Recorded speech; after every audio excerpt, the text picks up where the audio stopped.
从小与我关系密切的妹妹，却在大年夜想将我毒杀。起初只是她给了我女儿一个红包，说了句没妈的孩子真可怜。当时我并没在意，以为她是在说那些孤儿。直到我喝下了那杯她给我倒的牛奶，倒在地上奄奄一息，她这才述说着这些年来对我的嫉妒。她想我死，我问她为什么，而她却说我该死。2年前我突然闪婚，丈夫是和我一起工作的同事，长得那叫一个帅，要不是我下手早，现在指不定躺在哪个的床上了。婚后不到3个月我便怀了孕，现如今我的孩子也1岁多了，可随着孩子越来越大，我却越发觉得不对劲。尤其是今年春节，我带着她回老家过年，本意是想看望一下我爸，一下车丈夫就被我亲爸和后妈亲切地迎了上去，而我的好继妹则娇羞地跟在后妈身后，低着头，声音软软糯糯地跟我丈夫打着招呼，姐姐姐夫，说完便殷切地从我手中抱走了孩子。而那边嘘寒问暖一番过后，便开始卸货。随着后备箱渐渐空缺，我后妈的脸上再也扬不起那虚伪的笑容，我则满意地笑了笑，要的就是这个效果，只有这些了呀。后妈略微幽怨的声音传来，对呀，阿姨你刚进门，我也不知道你和妹妹喜欢什么，所以就没买，阿姨不会怪我吧？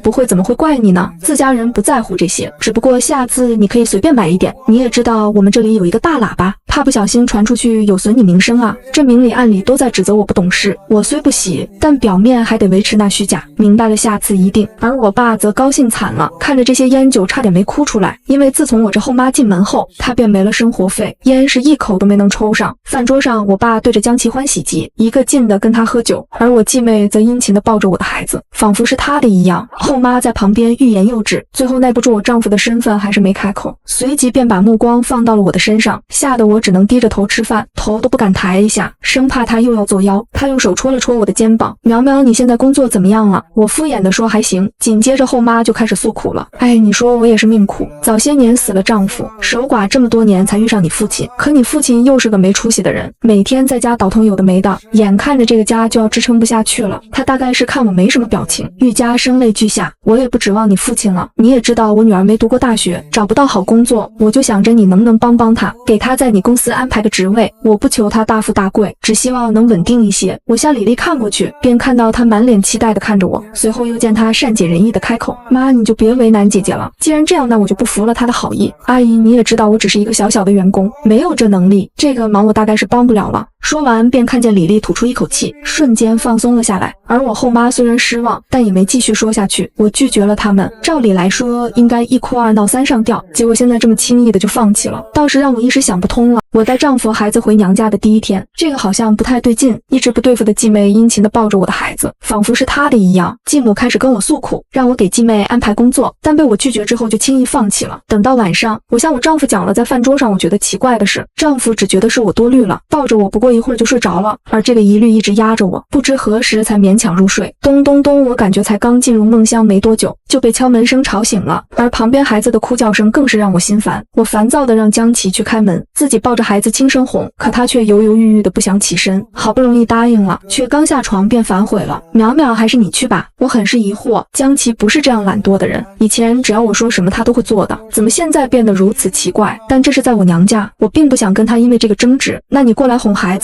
撂下这句，我便起身开了门。开门的那一瞬间，我都怀疑我的眼睛是不是出问题了。敲门的是我继妹李丽，穿着一件布料少得可怜的吊带背心，还没穿内衣，胸前的波涛汹涌变得更加明显。我的脸瞬间垮了下来，看来她难道还是狗改不了吃屎？勾引男朋友就算了，现在还要来勾引有妇之夫，有事吗？姐姐怎么是你啊？她看到是我来开的门，愣了一下，听到我的声音才反应过来，尴尬的用手扶住胸口。听到这话，我就觉得我的猜想80%是对的，开口便也不客气，不是我，你还想是谁来开门？你姐夫，然后再来一招请教问题。李丽，你怎么这么多年还是没有长进呢？姐姐我没有，我只是想来看看外甥。说完便开始泪眼汪汪，低着头抽泣，不知道的还以为是我欺负她了呢。她抽泣的动静不小，不一会儿我的丈夫就闻声过来了，他在我耳边低声细语问怎么了，我还没来得及开口，李丽便哭得更凶了，还一把鼻涕一把泪的说，姐夫不怪姐姐，我只是想来看看外甥，姐姐可能是误会了，所以才对我恶言相向。听到这话，我火立马就上来了，本来也不怪我好吗？你在这装给谁看啊？李丽，你 PM 够了哈！说完，李丽哭得更凶了，梨花带雨，上气不接下气。姐夫，你劝劝姐姐吧，她好凶啊，我害怕。说完，还准备跑到江琪的身后躲起来，可她高估了我丈夫，他从来就不是一个会怜香惜玉的人，他表面斯斯文文，背地里可是实打实的凶狠。行了，别哭了，你姐姐的为人我自然清楚，可你的为人我可实在是不敢恭维。撂下这句话，便带着我回屋，重重地关上了门，把还没来得及跑到江琪身后，装可怜的李丽关在了门外。可一进去，江琪就犹犹豫豫地开口：淼淼，我给你说件事，你答应我，你不会生气好不好？看着江琪吞吞吐吐的样子，我心中一紧，难道已经被李丽得逞了？半夜，我的继妹穿着一件布料少得可怜的吊带背心，敲响了我丈夫的房门。而丈夫在回房后，对我竟然吞吞吐吐：淼淼，我给你说件事，你答应我，你不会生气好不好？看着犹犹豫豫的江琪，我没答应也没拒绝，只严肃到先说再决定。他看我不像是开玩笑的样子，便开了口：其实你这继妹，我总觉得不是什么好人。我知道她是你继妹，这样说不太好，可我不是诽谤，她真的好奇怪。要不是她是你继妹，我都想报警了。去年我陪你回家过年，晚上喝醉了，夜里起来上厕所，我觉得太晚了，便也没反锁门。可你那继妹明明看到灯是亮着的，还直接开门进来了。要不是我速度快，我都差点失身了。而且她叫我姐夫的声音，我总感觉在叫情郎一样，恶心死了。然后她还总是动不动来我们房间。记得有一次你和你父亲出去了，我待在家里，我觉得无聊，便出去逛了逛。等我回来时，便看到李丽穿着短袖短裤躺在我们的床上，一见到我便娇羞的叫，还问我怎么来了，吓得我立马跑了。然后白日里你不在的时候，她总是时不时挨着我，我真的很不舒服。吃饭的时候，我们坐的那个桌子都那么宽大了，她的脚还总是来蹭我，我避无可避，只好把脚放你腿上了。我之前就想告诉你，可我不知道该如何开口，毕竟这是你娘家人。她这么一说，我才明白，怪不得每次吃饭她总是把脚放我腿上，还解释说这样舒服。可我怎么看都不觉得这种姿势会舒服，这样一切都说得通了。行，我知道了，你以后离她远一点就是了，她脑子不太正常。李丽她高中时便就不是一个好货色，我们第一次见面是在高二的时候，被分在同在一个班。那时候我还不知道这个人会是我的继妹，只觉得第一次见面时，她总对我有种莫名其妙的敌意。后来我才知道，原来是她喜欢的人喜欢我。那时她一副小太妹的模样，跟着班里面的刺头混，整天逃课出去蹦迪喝酒，把校裙剪短的只能堪堪包住大腿。为此教导主任都找她谈了几次话了，可她就当全然不知，依旧一如既往。我也不知她为什么都这样了还没被辞退。那时候她带头欺负我，扔我书，每次经过我旁边时还得意地勾起嘴角，仿佛在笑我是手下败将一样。对此我也没办法，就算跟班主任说压根也没用。后来她跟着的那个刺头不知道为啥看上我了，公开追我，她才对我正常些。虽然我没同意，但那个刺头开始罩着我，而她对我更加恨之入骨了。可是到高三那年便开始没了她的消息，据说是回家养胎去了。后来再次遇见还是在我妈的葬礼上，她跟在她妈的后面，穿着个黑色的紧身运动裙装，露出一大截腿，在那装模作样的哭。她那模样招到了许多人的目光，也引起了我的注意。那时候我才知道我爸出轨了。我妈刚去世1个月，我爸便把他们母女俩领进了门。也就是在那时我才知道，高中时传他去养胎不是谣言，原来他真的有一个孩子，只不过他把他扔了。他和他妈刚开始进门也没特意针对我，在亲戚面前还特意关照我，对我很好。我以为他改变了，可狗还是改不了吃屎。原来在我不知道的背后，我的继妹每时每刻都在勾引我的丈夫，但这也不是她第一次干了。我大学时谈的一个男朋友，本来都快谈婚论嫁了，带他回了一次家，便被李丽给勾走了。只记得那时李丽总是每天晚上穿着个小吊带睡衣来敲我们的门，声音也总是软软糯糯来找我男朋友请教问题。那时候我也是真傻，以为李丽是真的请教问题，便每次都放任她进来。最后我还怕我会影响到他们，还特意给他们腾地方，自己跑到客厅看电视，直到他们滚上了床我都没发现。还是李丽亲自给我看她那所谓的证据，趾高气扬地告诉我，沈淼淼，别怪我没跟你说，你那个男朋友可不是什么好东西，今天他敢睡你继妹，来日他就敢出轨，还是早日分手了好。那语气真是让我永生难忘。不过说起来我还要感谢他，让我认清了渣男的真面目。等到中午我爸和后妈回来，我和江琪才出房间，一出门便看到客厅早已坐下了许多所谓的亲戚。我跟江琪才刚过来，李丽便殷勤地帮我们找了椅子，还顺便从我手中接过孩子。姐姐带娃辛苦了吧，我来帮你带带。如此殷勤，我也不好驳了好意，毕竟那么多亲戚。我向我丈夫给我留好的位置准备坐下，可他却立马抢先一步落了座。姐姐，我觉得孩子待会可能会哭，所以坐在姐夫旁边可能会有安全感一点。我很想说，那你就不能坐我旁边吗？可这么多亲戚，我也不好开口，便只好坐到了对面。我刚坐下，我丈夫便也起了身，我还是挨着淼淼坐比较好，我有点害羞。亲戚们闻言都乐呵地笑了出来，还真是个好孩子疼老婆，这么黏老婆的可不多见了。他这一招气的李丽脸都绿了，却还要强撑。饭间我的孩子一直哭，我想接过来自己抱，可李丽说什么也不愿意。姐姐你抱着不好吃饭，我哄哄就好了。可她根本就哄不好。我起身去抱孩子，李丽说什么也不松手，把孩子弄疼了，哭得更凶了。这些亲戚还一直说我不懂事，就让李丽抱一下怎么了？说李丽多疼我这个姐姐多疼外甥，气得我恨不得将这些人全都踹出去。没办法，只能让江琪去抱了。没想到他一去，李丽瞬间就松手了，还阴阳怪气地说：姐姐怎么能让姐夫抱孩子呢？男人的手是赚钱的，可不是抱孩子的。那还不是因为你不松手。我还想问问，这孩子是你的还是我的呀？亲妈想抱都不给抱一下，你可真疼你外甥呀。他还想再说什么，可周围的亲戚大概是看我们要吵起来了，纷纷当上了和事佬，转移了话题。亲戚李丽今年该26了吧？怎么还没找对象呢？李丽爱说来惭愧我没文化，别人都看不上我，哪像姐姐名牌大学出来的，一工作便遇上了姐夫这个好丈夫，我命苦啊。亲戚们闻言便把主意打到我身上，淼淼如今你也工作了，是不是该帮一帮你妹妹，给她找个工作，介绍个男朋友？我就说那天怎么那么好说话，原来在这等着呢。可我也不是吃素的，继妹勾引我丈夫不成，就开始冲我阴阳怪气，但我又岂是吃醋的？哎，叔叔婶婶，不是我不帮忙，是我这继妹眼光太高了。我还记得去年李婶家儿子背地里向我打听李丽，我这一听就觉得他大概是看上李丽了，便立马给他牵线。那李婶儿子那可是一表人才，也是本科毕业出来的，可李丽看不上啊，还说什么我就介绍个本科毕业的给他，以后还不是个搬砖的。这话弄得我都不敢跟李婶儿子说，至今这李婶儿子还怪我瞧不上他，不给他介绍李丽。可他真是误会我了呀，不是我瞧不上，而是李丽嫌弃他是个本科的呀。正好李婶今天也在，李婶记得回去好好跟他介绍一番。我都背锅这么多年了，实在是太累了呀。还有工作我也不是没给他介绍，我之前好不容易给他在我公司弄了个前台的工作，没想到才上了几天班就觉得累，每天接待客户太多了，还被人嫌弃，还跟客户吵架，最后直接撂担子不做了，害得我是忙前忙后不讨好。回家我问他为什么不做了，他说他想像我一样坐办公室，可他高中都没毕业，我哪里又有这个能力给他找呢？这不就一直待在家里了，这尊佛我可是伺候不了了。叔叔婶婶们想伺候我欢迎。说完便看见各位叔叔婶婶们脸色各异，尤其是李婶恨不得扒了李丽的皮。这时我后妈这个和事佬又出现了，还处处指责我淼淼，这大过年的怎么说这些呢？你让亲戚们看笑话了，他想要面子，那我就给他面子。叔叔婶婶真是不好意思，让你们看笑话了，我向你们赔罪。我一口气把杯子里的饮料给喝完了，边坐下边说，真羡慕李丽，有妈妈护着不像我，妈妈去世的早，如今都没人护我了，还掉了几滴眼泪。我边抹眼泪边说，让叔叔婶婶笑话了。看到阿姨这么护着李丽，我就想起了我妈妈。说完便被江琪给拥了过去，以后我会护着你。而这些叔叔婶婶们瞬间议论纷纷，果然后妈还是疼自己的孩子，明明自己孩子做错了事还要怪罪别人，后妈的脸上挂不住，呵斥李丽几句。丽丽也真是的，也不懂事。来来来，我们继续吃。我从江琪怀里出来，一抬头便看到李丽那恶狠狠的眼神，我装作没看见，还特意娇哼哼地说，江琪，我想吃红烧肉。他看到江琪帮我夹菜，那脸色又黑了几分，起身便回屋了。等吃完饭他才出来，出来时还带了一个红包和几张纸钱，径直走到江琪面前，姐夫，这是我给外甥的红包，祝他新年快乐。眼睛直接弯了我一眼，随后便继续道，没妈的孩子真可怜。看到这个孩子就让我想起之前的那个孩子，早早的就没了妈。留下这句话便走了，只留下我们大眼瞪小眼。当时我以为他在咒我，但我却低估了他的恶毒程度。大年夜的晚上，继妹不仅当着亲戚的面给我的孩子包冥币红包，竟然还给我下毒。晚上我肚子疼得差点要了我的命，身体冒着虚汗还发着抖。这一番动静把江琪惊醒了，我听不见他的声音，只觉得好冷好冷。等再次睁眼的时候，已经是在医院了。诊断结果出来说我是吃了老鼠药，好在剂量不大，送来及时，才勉强捡了条命。得知这个消息，我立马想到，午睡之前李丽特意拿了一杯牛奶给我，说是来给我赔罪。我原本不想喝，可她却开始低声啜泣，说我是不是不肯原谅向他，想要他以死谢罪，还说不喝就一直站在我房间门口，等到我愿意喝为止，所以我只能答应了。毕竟有个人站在房间门口还是挺瘆得慌的。答应过后，我以为他会直接走，可没想到他就一直盯着我，眼睛里充满渴望，眼神里的催促意味再明显不过。喝了几口，见他还没走的意思，我开始有点怒了，直接转身回了房，把门重重的摔下，剩下的半杯牛奶随便放在了桌子上。我把这件事告诉了江琪，他立马明白我的意思，打电话报了警，还特别提醒快点去我的房间拿到重要物证，晚了可能就会被李丽给拿了。还没等到警察来，我爸和后妈不知是从哪得到了风声，便冲了进来。我后妈大声的指责我，谢苗苗，李丽可是你妹妹，你怎么能报警呢？况且你有证据吗？没证据你就敢如此诬陷你妹妹。闻言我只觉得心寒，我住院他们没一个人关心我，没人问我怎么样，只听见我要报警便立马冲了进来指责我。李丽就那么重要吗？既然如此，那我就要让她知道，重要又怎样，犯了错还不是要乖乖去监狱蹲着。阿姨，我有没有证据？等你女儿进去了你就知道了。你是铁了心要报警，你看我像是在说笑吗？她听到我此言便开始撒泼打滚，开始打离婚牌。谢宇，我真是后悔了，为什么要嫁给你啊？我怎么这么倒霉啊？你女儿要报警抓我女儿，这日子过不下去了，我要离婚，现在就离婚。边说还边捶我爸，对我爸使眼色，这招对我早就没用了。他撒泼打滚了一番，我爸便按捺不住了，开始开口，苗苗，要不你看这件事就这么算了吧，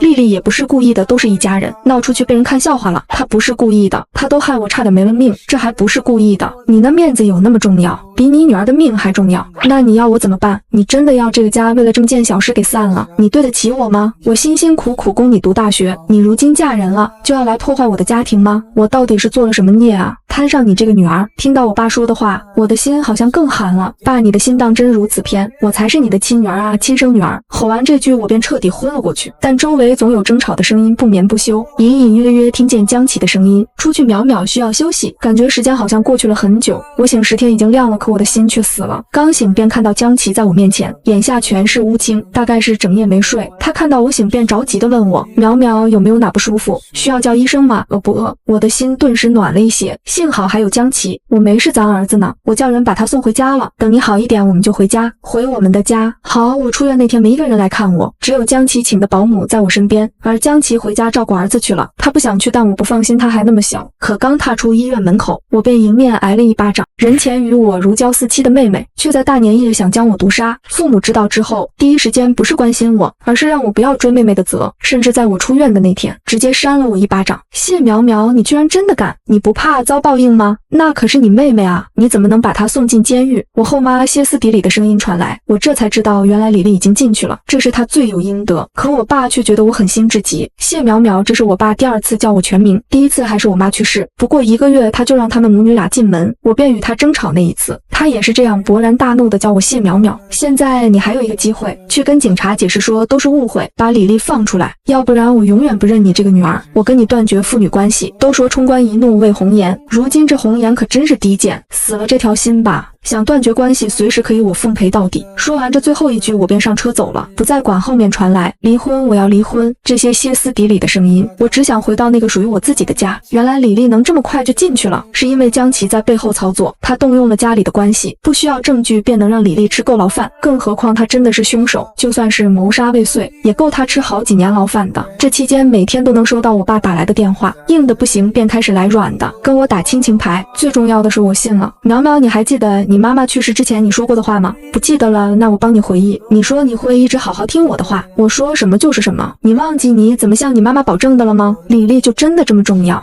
重要的让人用我妈来威胁我。我爸闻言叹了叹口气，不是李丽重要，而是这个家重要。我不想让这个家到我这就散了，你明白吗？苗苗。听完这句我便挂了电话，可是他知道我答应了。江琪，把李丽放出来吧，你考虑清楚了。自从把李丽放出来后，我爸便没有再打扰我的生活。可安生日子没过多久，李丽便见机又来到了我家。来之前我爸还特意打电话嘱咐我好好照顾她，他是来向我道歉和致谢的。我只想说不需要，可还没来得及说，电话便挂断了。果然不到一会儿门铃声便响了，打开门就看到李丽提着大包小包十分困难的进来。姐姐，你家可真难找，一副温柔可人的样子，我只觉得作呕。她围着我家转了一圈，没看到想看的人，便开口询问姐夫不在吗？听到我的回答，便又回到那副趾高气扬的样子。谢苗苗，你哪来的胆子敢报警抓我？你忘记了你高中时那个弱小的样子了吗？那时我对你还尚有一丝善心，都没动手打你，只不过是扔了你一点东西而已。而你如今可真是心狠啊，居然直接把我送进去了。说完便开始准备动手打我。我看出了他的下一步动作，在他还未来得及动手之前，便抓住了他的手，立即甩了他一巴掌。那需要我谢谢你吗？谢谢你的一丝善心，李丽，你要点脸可以吗？你下要害我，难不成我还要把你供起来？我以为他会反击，我都做好接招的准备了，可没想到他竟然假装摔倒在地上，还边哭边喊姐姐。我只是想来道个歉，你不原谅我的话，你就再继续打我吧，反正是我罪有应得，只不过不要再用脚踢我了，会留下痕迹，到时候回家被爸爸看见又要怪罪你了。